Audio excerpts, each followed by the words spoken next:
semaine, Jésus est apparu d'abord à Marie-Madeleine, de laquelle il avait expulsé 7 démons.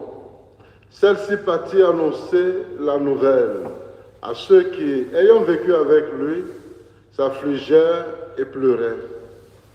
Quand ils entendirent que Jésus était vivant et qu'elle avait vu, ils refusaient de croire. Après cela, il se manifesta sous un autre aspect à 2 d'entre eux qui étaient en chemin pour aller à la campagne.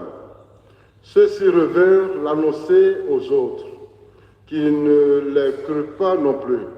Enfin, il se manifesta aux 11 eux-mêmes pendant qu'ils étaient à table.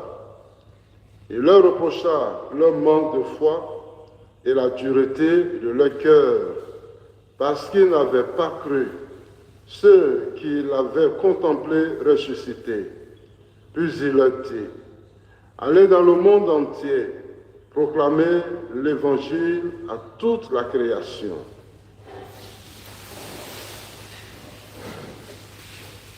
Acclamons la parole de Dieu. Louange à toi, Seigneur Jésus.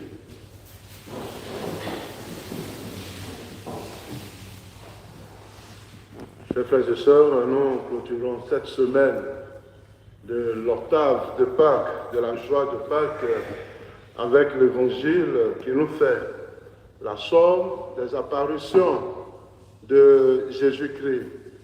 Et cet évangile veut nous déterminer que Jésus est celui qui envoie en mission, et ceux qui vont en mission, ce sont les missionnaires.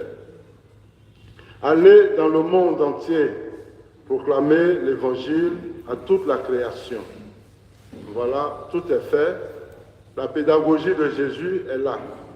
Après avoir imprégné les apôtres de sa résurrection, lui-même leur apparaît physiquement.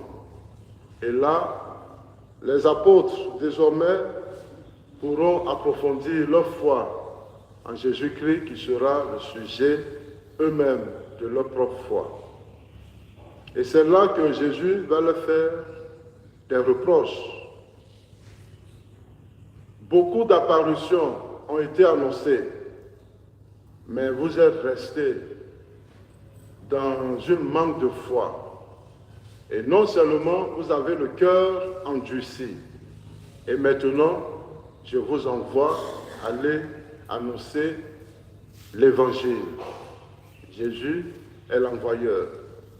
Et ceux qu'ils envoient sont les missionnaires. Ce sont eux qui feront les disciples de Jésus.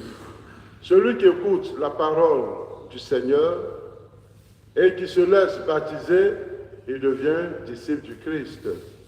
Il porte désormais le nom du Christ. Il est aussi fils adoptif. Voici la finalité de l'annonce, de la proclamation de l'Évangile. Et donc, chers frères et sœurs, tous, nous sommes aussi appelés. Nous avons été baptisés et envoyés en mission. Mais ce qui nous fait défaut, c'est la remarque de Jésus. Pourquoi? Parce que nous sommes durs de cœur.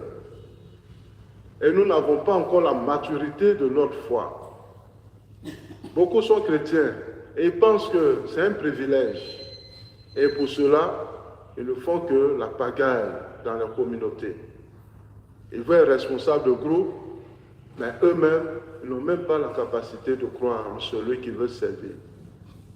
Et si nous écoutons cette bonne nouvelle, chers frères et sœurs, nous devons œuvrer pour la conversion.